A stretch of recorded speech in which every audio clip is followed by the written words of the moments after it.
There's a beautiful verse in Srimad Bhagavatam where Lord Brahma is, during his night, he goes to sleep. And when he wakes up, most of his creation he can't see it anymore. It's all in a state of dissolution. And he has no power. He has to take shelter of the Lord every morning when he wakes up. Otherwise he can't do his work. It's a good example for all of us.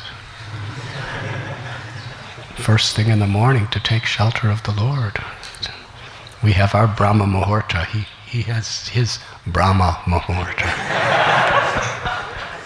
In fact, the Brahma Muhurta is named after him. He wakes up in the morning and everything's a mess.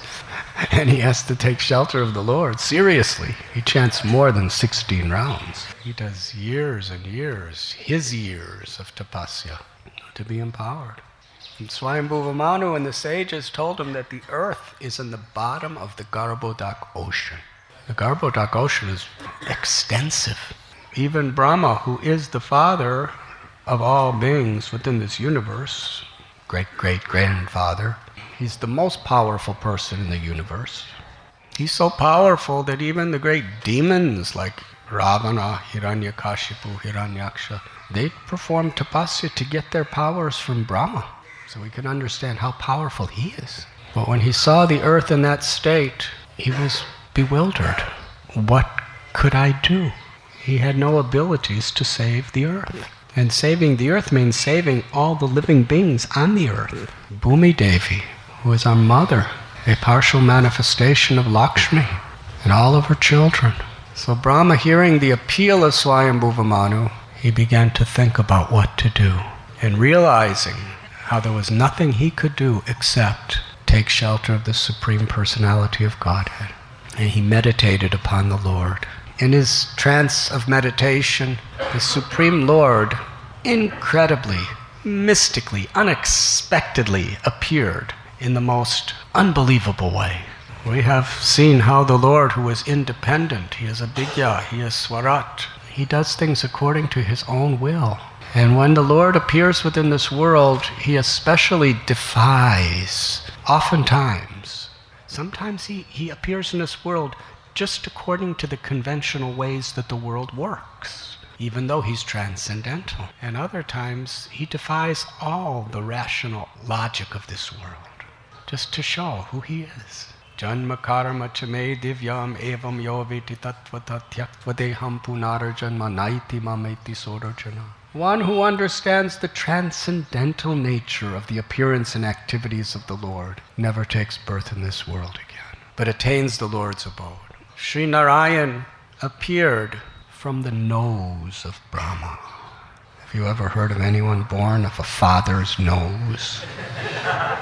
Not even the mother's nose, the father's nose. And Brahma didn't even have to blow his nose. Mothers, you know what it's like to get the baby out of your womb. It's not easy. It's not that the baby just goes, okay, it's time. The mother goes through labor pains and she's suffering and she's being tortured. And these days, sometimes just to protect her from too much torture, they take knives and cut her stomach open and take the baby out. A lot of trouble, whether it's done naturally or unnaturally. It's a huge amount of trouble. That's why all people should be grateful to their mothers, because their mothers went through so much endeavor to give birth. But Brahma didn't even have to sniffle. He was in meditation, and effortlessly the Supreme Personality of Godhead appeared from his nose. And what was his size? The upper portion of the tip of a thumb. And he was a little boar. And he went into the sky, and everyone was watching. What is that? Don't be dull-headed and just read. We should actually feel the pastimes. We should be there. Here you are standing, and you see this little tip of a thumb boar come out of some Brahma's nose. That's quite... Everybody's in shock. Incredible. What's going to happen next? This is incredible. This is really a suspense. What is that little thumb boar doing? And then he goes into the sky and grows to the size of a massive elephant. grows more and more and more and more. Now this is all taking place in satya loka until he's absolutely huge, like a gigantic mountain that nobody can even estimate. All the sages, all the rishis, they're all looking upon. Nobody knew who he was or what he was.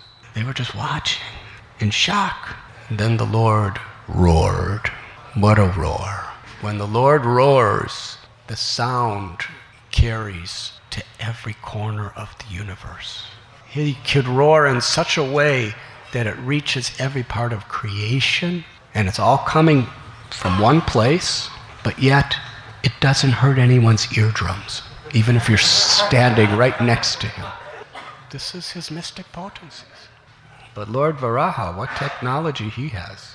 He could roar with such volume, it's heard through all the different, through the 14 planetary systems. From satya loka down to patalaloka. When he roars, everybody hears it. And the sages who were right next to him, it sounded very sweet. It sounded powerful but beautiful. So this is the Lord's achintya shakti, inconceivable potencies. When he roared, and when they saw that everybody could hear it, and it was so nice, it was so beautiful. It's described that Lord Chaitanya, sometimes he would roar when he was in ecstasy with the volume of 10 million lions. It was so powerful, this roar, that by his yogamaya potency, he had to enter every single person's ears to protect it from being blasted to pieces. And everyone, it was loud, but everyone liked it. It was beautiful, it was sweet.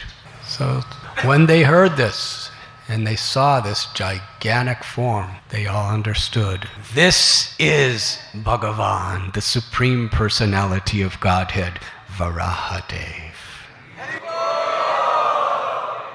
And then Lord Varahadev, he kind of jumped up into the sky, and he whistled, he shook himself so all his hairs were shaking, and seeing that the earth was in the bottom of the Garbhodak ocean, in the mood of a boar, he actually started smelling just like a boar trying to find it.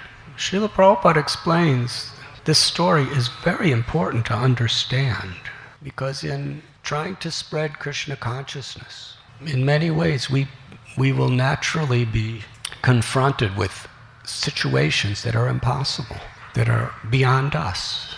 In one sense, the Krishna consciousness movement is trying to save the world.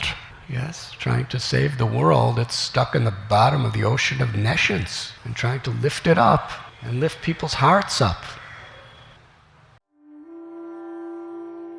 You were listening to Radhanath Swami on devotionalnectar.com.